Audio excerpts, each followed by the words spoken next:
Now, do you have sensitive eyes and find them watering a lot?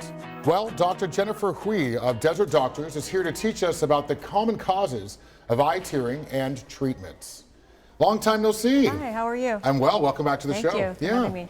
So this is important stuff we're talking about, and in fact, I think that I might have these issues. Okay. So how common is tearing? I think it's a very common problem. I'll have patients come in and they've been suffering for years. They'll bring bags of drops and different remedies they've tried. They've been told they have dry eyes or maybe they have allergies, and everything they've tried doesn't work and they're exasperated, so they come to us. And there's a variety of reasons besides dry eyes that can cause the tearing.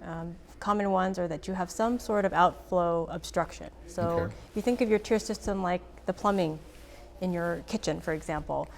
If the pipe under the sink, which is your duct that goes from your sac to your nose, is blocked, then the water will fill in the sink and spill out of your eye. And it's, it can happen randomly. There's no known cause sometimes, and the duct is just less than 1 millimeter wide, so it's very easy for it to become occluded. Right. And that's a fairly common reason for tearing. And it's just a simple procedure in the office to diagnose it, and then we can go into further detail in the office about how to treat it. Other times the causes are congenital issues, so I'll see children and babies. Other cases that I've seen are a result of previous traumas or previous eyelid surgeries, including cosmetic surgeries, where perhaps your eyelids don't close all the way, and then therefore your eyes feel dry and your body's trying to compensate, and it makes extra tears. There's a variety of reasons for tearing, not just dry eyes or a plumbing problem per se. So like allergies, this is something completely different. Allergies do cause tearing, and I see it around this time of the year. So we're in around October and usually April. I'll see a lot of people come in with tearing, itchy eyes. Sometimes the dermatitis of the lids, their lids are itchy, scaly red. That's also a cause of tearing, but the other causes of tearing are year-round. They can happen anytime to anyone. Right, with a number of reasons. A number of reasons, like we talked about. Yeah. Tell me about treatment. So the treatments, if you have an outflow obstruction, there are different surgical procedures to help you bypass the blockage, but you have to come into the office so I can check your tear system, and I flush some water down your tear duct and I see where it goes out or comes in, and then it tells me where the blockage is and how I can fix it. Other times, if it's allergies or some sort of reaction, there's drops we can try, sometimes some pills. And for the people who don't close all the way, perhaps another surgical procedure to correct the closure of the eyelids, realign them. Perhaps that's needed to help you with your tearing. Okay, so as far as ages, I would imagine this could affect anybody and everybody. Anybody.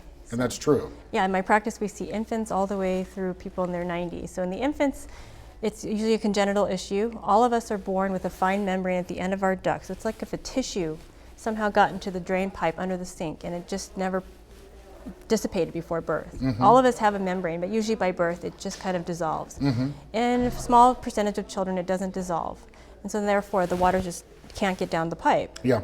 So usually for the first year of life we'll have the parents massage behind the bone and push on the tear sac, and sometimes the pressure from the fluid being pushed will just cause the membrane to dissolve on its own. But after a year, if it hasn't gone away, it probably won't go away on its own. It's just a surgical procedure for the baby, maybe 30 minutes long. We put the baby to sleep, and then we probe through the tear system, and we just kind of feel our way, and I'll find if there's an obstruction and I can get through it.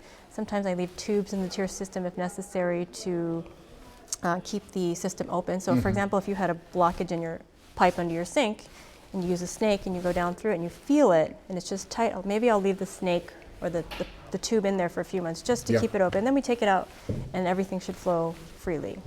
I love the detail. You painted a great picture right there.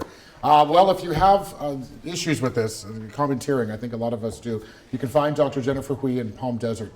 Give her a call or visit her office at 41990 Cook Street, F1007 is the suite number, or palmspringseyelidsurgery.com. Big thanks to you, Doc. Thank you for having me. Of course. Big thanks to you. We'll see you after the break.